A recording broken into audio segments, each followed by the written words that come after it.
sometimes we justify the lack of this, what is required to follow these creative impulses, by variety of all these intellectual, mental precepts and concepts, whereas creativity is always raw, instinctual, connect further down. Creativity springs from the core of your being. Core. You see? Just as we spoke about it now, I will just maybe borrow that same thing. There are these grand movements. There's movements that transcend everything. Transcend, unify, transcend. And the movement that is the counter movement, which comes from the very, very core, from the magma. It comes from beyond the world of this, what happens at the surface of existence, where we are connected to the minerals, let alone animals and plant life. All this instinctual power, creativity can put us in touch. So whatever may seem easy, when you give yourself more to that, you will be able to touch areas of yourself you never knew existed.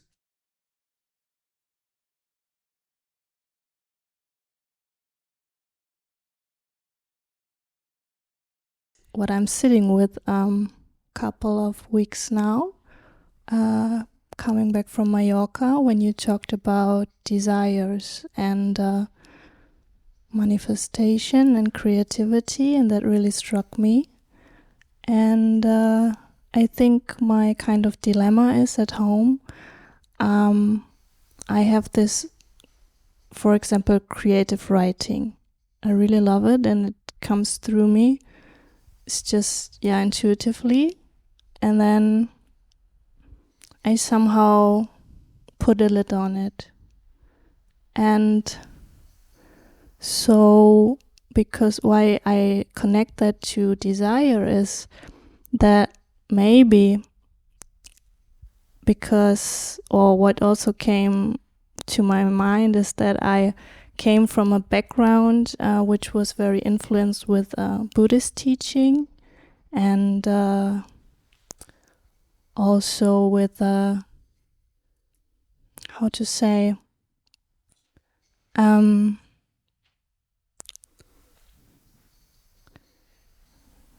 this craving and aversion. So not that Buddhists say that we are not allowed to have desires, and something is mixed up, I think, in myself. I sense that when I feel there is this desire, or I sense it as some kind of desire when something is coming through me creatively, maybe I label it still as some kind of craving that's too much, that you should stay neutral, and it also is connected with feelings. So I was very trained to observe everything that happens inside of me, also feelings, for example.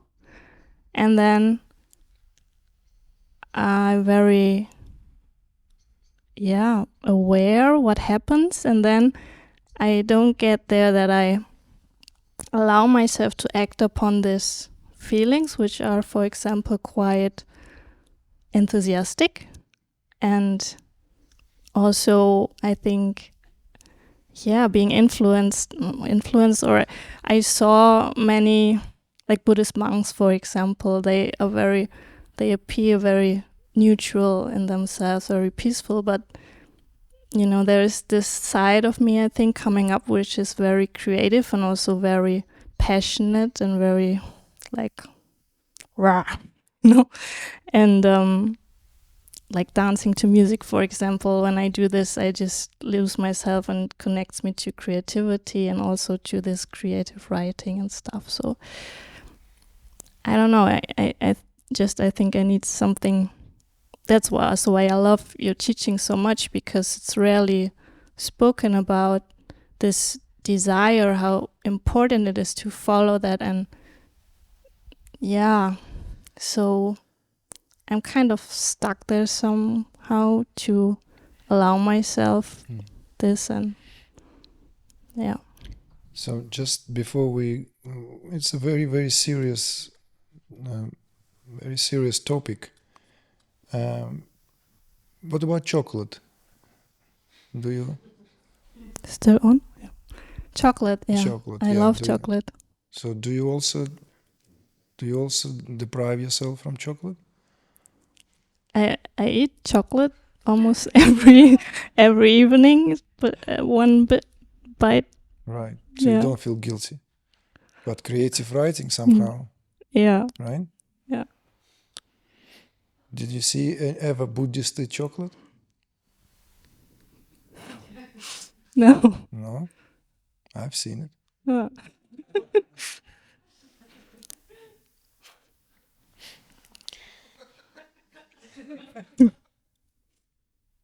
I said it's very serious, and if it's serious, then the best way to deal without it is humor.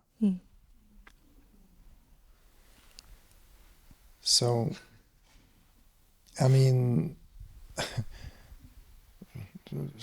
historically speaking, Adi Shankara drove Madhyamika Buddhists out of the entire India. Just drove them out with his discourses. Like he had like as a mission. It's known, scholarly. You read these books. Nothing wrong with Buddhism. I mean, what Buddhism? There's so many different schools of Buddhism. Some Buddhist schools much closer to Tantra. In fact, they are Tantric school. And Tibetan Buddhism is Tantra. It's much closer to Tantra of India than its own, let's say, cousin lineages within Buddhism. Talking about Tibetan one. So there is Buddhism, right? So there are so many different schools, so many different, there is very strong emphasis, that Sukha Dukkha, enjoyment, suffering. They call it as two sides of the same coin. That enjoyment and suffering always come together. Always. That's why Sukha Dukkha is spoken in these terms. There is a great, of course, value in that teaching. Great. It cannot be just overestimated. Certainly should not be underestimated.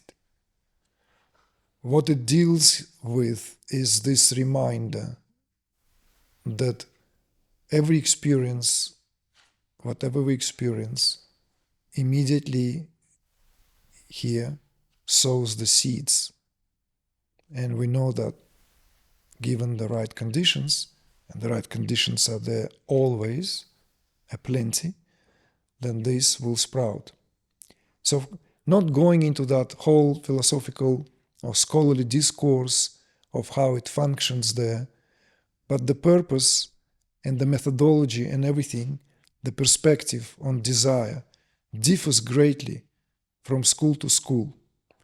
When it comes to, let's say, Tantra and how we speak about this, one understanding here, what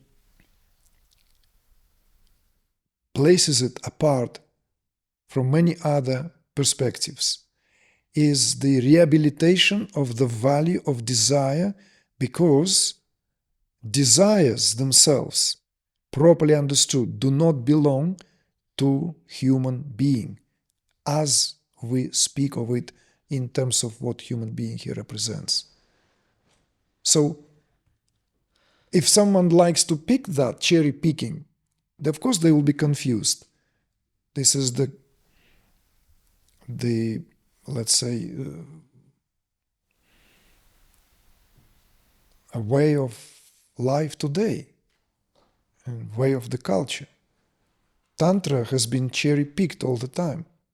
And people come and pick what feels fitting to justify whatever that is that people want to indulge in. Because somehow Tantra has that aspect, oh yeah, it's life-affirming, It celebrates life rather than negates it. So let's indulge. Isn't that fantastically tantric? Yeah, it's tantric. Let's do it.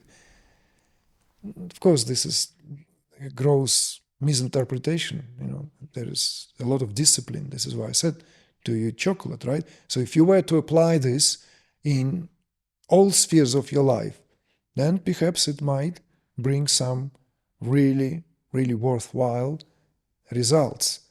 Because whenever we are capable of funneling our attention, our energy, there is always a possibility of bringing this what then can expand elsewhere. Because it's always like that, always.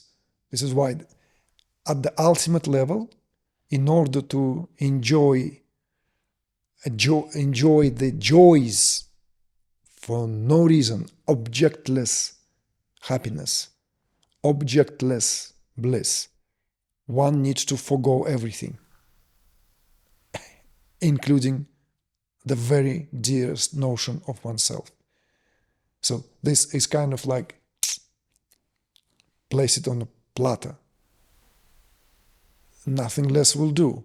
Or it will always be a kind of a bargain there. Why? Because, again, energetically speaking, everything is at the expense of something else. Everything. Everything. Someone who will enjoy the glory of being able to excel in any domain, be it basketball or violin, would do that at the expense of sacrificing kicking the ball with the guys there. See? Well, maybe basketball, playing in the court, and would be considered as kicking the ball. But as soon as you move to the next level where you really want to play, like really play, he'll have to like sweat for it day and night, and nothing else. The competition is too high. I'm giving this deliberate example from daily life so as to give us this understanding that everything comes at the expense of something else. At the expense. Always. Why? Because that's how energy is managed. But you speak of this now, you want clarity, and you say to me like, I like your teaching, and that I studied Buddhism. So, what is also closer to your sensibility?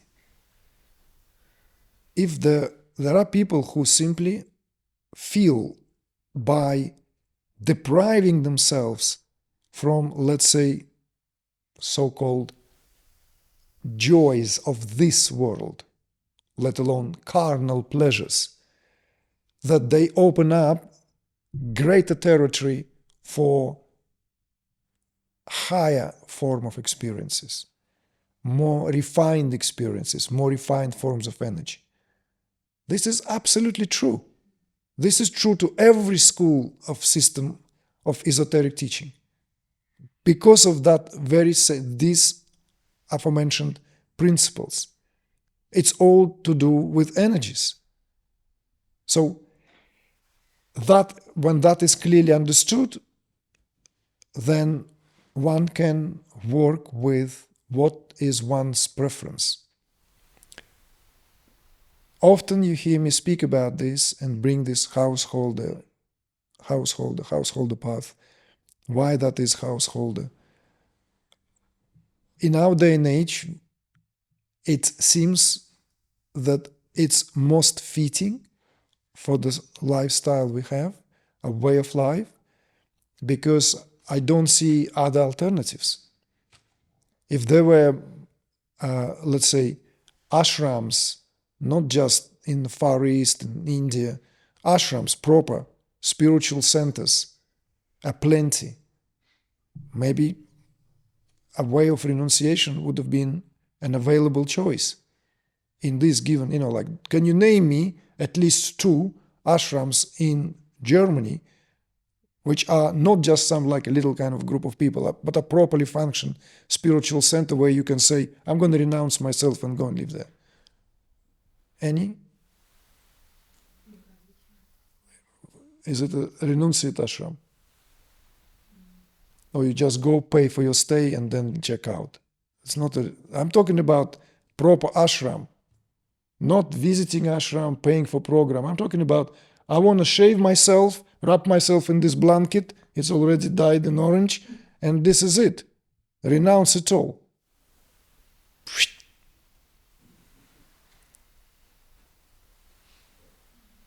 Getting bald anyway, might as well. Might even look cooler. Who knows? And the orange is, quite nice. It's been 3rd year in a row now, like in color, different shades like being used. Sometimes it's like that. Sometimes, like popularity of certain teachings is this appeal. We don't know. Some people love Zazen because it's all strict, military, sitting there dark, and the guy sitting with a stick. Someone likes sticks secretly. You need a stick, you see? Whereas Tantra is different. There's no one after you with a stick. You see? A lot more discipline is required. See? So someone who thinks they can cherry pick until they have a tummy loose from that cherry pick, or a terrible constipation at all levels, because that's what it will lead to. There's no such thing as indulgence in Tantra. It's one of the most dangerous paths today. Maybe I shouldn't really but at some point it will be useful to talk about it, why that is, and also why we're doing this, why am I even encouraging this, you see? So, back to the creativity. So if there is once and for all understanding dawns that there's nothing more precious than creativity, because that creativity has nothing to do with twiddling of my thumb, what am I going to do today? I'm going to potter around. No, creativity is that. It's the expression of that frothing, bubbling, moving upward force of Udana. This is what really is the mover and shaker. This is what the expression brought to the level where there is metamorphosis, because creativity is inseparable from metamorphosis. Creativity in itself is a state of certain excitation, we could say, right? It's like, I don't know if you're referring to that when we spoke about it in Mallorca. It's that state of simple openness and that excitation that you know that something can be done, and in whatever area it will pour itself, it will begin to then bring about the necessity of having to take some form. And in that process of having to take some form, there is this metamorphosis. See? Like Chamatkara, I trust you. If you like this teaching, you definitely have this book by now. You read this, you will see what it speaks to. It exalts this. So,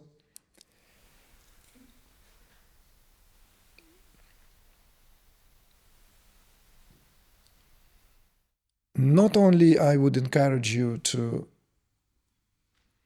give yourself fully to the creative process, but look also if there is a possibility that the confusion rises from somewhere else as well. When you said it, put a lid on it, Why? What? Where is it coming from? I also sometimes have the feeling then that that's too easy. Why is this just coming? And I didn't do anything for it. And so then I don't trust. But then at the same time, I just feel like you said before, this just comes and it wants to, something wants to be manifested, or some words, they just come and I have to do it in the moment, and it just feels so right. And then still there's this is so easy, and it's not so familiar. also for me. And this intuition, I think also maybe some things coming up. So to intuitively follow that in my life. So it's like... Well, you see that just don't get lost in all these contradictions. Because particularly as you speak of, let's say, expressing through words, writing, and there is this term writer's block, right? And when things just got into a knot, and so it's like if something is there, comes with ease, why to stop that? There is a stream, and it streams itself. So, in a way, what I'm turning your attention here is not to be complacent. See? Not to be complacent. It's complacent in German? Lazy. Oh. It's a more sophisticated term, being lazy. So that is what you need to look into. Because sometimes we justify the lack of this, what is required to follow these creative impulses, by variety of all these intellectual, mental precepts and concepts, whereas creativity is always raw, instinctual. Connect further down. Creativity springs from the core of your being. Core. You see? Just as we spoke about it now, I will just maybe borrow that same thing. There are these grand movements. There's movements that transcend everything. Transcend, unify, transcend. And the movement that is the counter movement, which comes from the very, very core, from the magma. It comes from beyond the world of this, what happens at the surface of existence, where we are connected to the minerals, let alone animals and plant life. All this instinctual power, creativity can put us in touch. So whatever may seem easy, when you give yourself more to that, you will be able to touch areas of yourself you never knew existed or even possible. You see? How come when we read a combination of words that some poets spoke, that literally create a change in our psyche, words put together create change in the psyche, does something.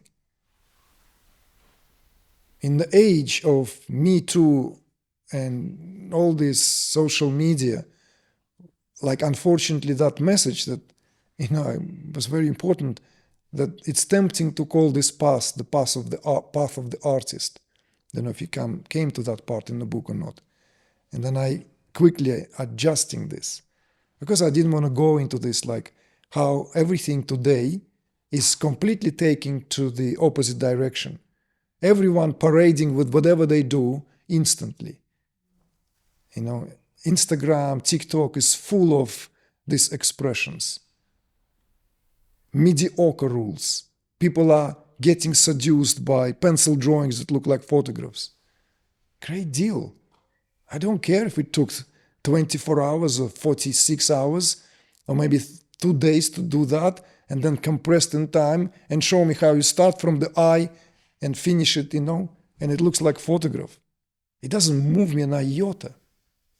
I would rather see a dot being sincerely placed on a paper. Full of attention, full of focus. Single dot. Aesthetic value? See where we're going now. And Instagram, you just scroll and they teach you in crash course how to paint flowers. What? How to paint flowers? Can you imagine?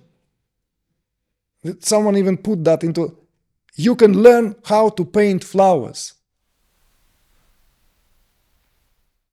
Why not to say, you can learn how to paint genitals? It will be more honest, at least more provocative. Because it's the same thing. Flowers are that. Flowers need to be adored, not having crushed course how to paint them. Then we can secretly paint them. See? So creativity is really where you can then decide whether you want to give yourself to that or you want to shave yourself and wrap yourself in the orange blanket and, just walk with the rose beads, and that will be it. You will be happy there. You'll free the portion of that, you'll funnel it elsewhere. See? So, as long as we live authentically, if that Buddhist monk authentically lives that, you see, no pretenses, then our heart goes off. They're doing the right thing. If somebody giving themselves fully, the fullness of their life force to the creative expression, my heart goes off to them. Because in both cases, being fully present, fully honest, fully authentic. I'm not interested in monks who just meant to be taken seriously because they're monks. Only yawn, boring, frankly speaking. If I'll, really shave yourself, wrap in blanket and go there to make a monk revolution,